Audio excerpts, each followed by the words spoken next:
बिस्मिल्लाहिर्रहमानिर्रहीम। अस्सलाम वालेकुम। वो शक्ल से शरीफ घर की बेटी लग रही थी। मैं पास गया, मेरे करीब होकर बोली, चलोगे साहब? मैंने पूछा, कितने पैसे लोगी? कहने लगी, आप कितने देंगे? मैंने इसकी नीली सी आंखों में झांक कर देखा, वो बेबस सी थी। मैं बोला, आओ कार में बैठो। वो डर रही थी, कहने लगी, कितने आदमी हो? मैंने कहा, डरो नहीं, मैं अकेला ही हूँ। वो खामोश बैठी रही, फिर कहने लगी, आप मुझे सिगरेट से अजियत तो नहीं दोगे ना? मैं मुस्कुराया, बिल्कुल भी नहीं। फिर इसने एक लंबी सांस भरी, और आप मेरे साथ कोई जुल्म तो नहीं करेंगे ना? आप चाहे मुझे 500 कम दे देना, लेकिन मेरे साथ बुरा ना करना प्लीज़।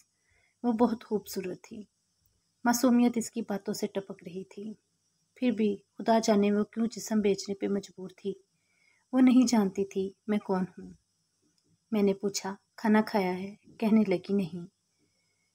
मैंने होटल के सामने कार रोकी। होटल वाला मुझे जानता था। इसने जल्दी से खाना पैक किया, मुझे दे दिया। मैं कार में आकर बैठ गया। मैं अपने डेरे की तरफ चल दिया। चौकीदार ने दरवाज़ा खोला। मैंने कार पार्क की। रात के 11 बज रहे थे। वो मुसलसल मेरी तरफ देखे जा रही थी। मैंने खाना प्लेट में डाला, इसे कहा, हाथ धो लो। वो कहने लगी, मैंने नहीं खाना। मैंने प्यार से कहा, डरो नहीं, कुछ नहीं होगा।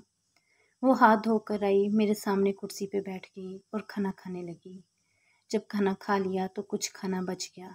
कहने लगी, ये मैं घर ले जा सकती हूँ? मैं मुस्कुराया, बिल्कुल भी नहीं। वो चुप हो गई, बुर्का उतारने लगी। मैंने कहा, रुक जाएं, मेरे पास आकर बैठ जाएं।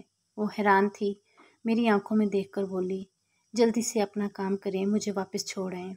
मैंने कहा, नहीं पूछूंगा, क्यों करती हो ऐसा? क्यों बेचती हो जिस्म? बस इतना कहूँगा, छोड़ सकती हो क्या ये सब? वो मेरे चेहरे की तरफ देखने लगी। आप पागल लग रही हैं मुझे। मैंने इसकी आंखों में देखा। हाँ, पागल ही हूँ मैं, सब पागल ही समझते हैं मुझे। वो कहने लगी, अगर कुछ करना नहीं है तो मुझे वापस छोड़ कर आओ। मैंने इसके सर पे हाथ रखा, फिर पर्स से 10 के निकाले, इसके हाथ पे रखे। वो हैरान थी, कहने लगी, मैंने नहीं लेने, आप क्यों दे रहे हैं ये पैसे मुझे? मैंने इसके चेहरे पे एक थकन महसूस की थी। वो अपने आंसू रोके बैठी थी, बार बार कह रही थी, मुझे बस वापस छोड़ कर आओ, मुझे डर लग रहा है। मैंने इसे यकीन दिलाया, डरने की कोई बात नहीं है। अच्छा बताओ ना, बहुत दर्द दिया ना जिंदगी ने? ये सुनना था। इसकी आंखें नम हो गई थी, जैसे कोई क़यामत गिर गई हो इस पे। मैं समझ चुका था, कोई बहुत बड़ा दर्द लिए घूम रही है। दरवाज़ा खोला, कांपती आवाज़ में बोली, मुझे छोड़ कर आओ वापस।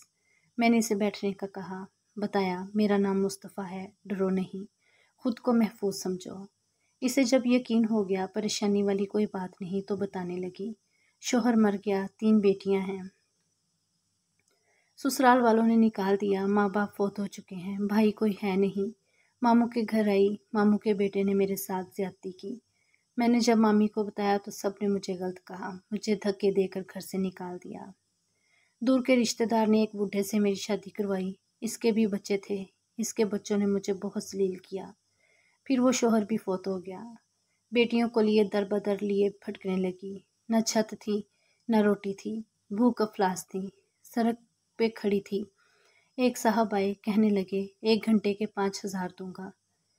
ना चाहते हुए माँ की ममता, हालात की सताई हुई, क्या करती आखिर, चल दी। अब हर रोज़ जिस्म बेचती हूँ, किराए का घर लिया है, बेटियों को अकेला छोड़ कर आती हूँ। क्या करूँ? बहुत बार सोचा खुदकुशी कर लूँ, लेकिन बेटियों को देखकर हिम्मत नहीं होती। वो रो रही थी, मैं ज़माने की बेहिसी महसूस कर रहा था। इसके सर पे हाथ रखा, इसको कहा, तुम्हारा भाई है, आज से तुम अपनी बेटियों को लो और मेरे डेरे के ऊपर वाले एक रूम में रहो। वो यकीन नहीं कर पा रही थी। कार में बिठाया, इसके घर पहुंचा। बेटियां सोई हुई थी, बहुत प्यारी थी। गोद में उठाया, दिल को सुकून मिला। वो मुसलसल रोए जा रही थी। मुझे कहने लगी, आप फरिश्ते हैं, आप कौन हैं? मैं इसे अपने ऑफिस ले आया। वो दुआएं देने लगी, झोली उठाकर न जाने कितनी दुआएं देती रही।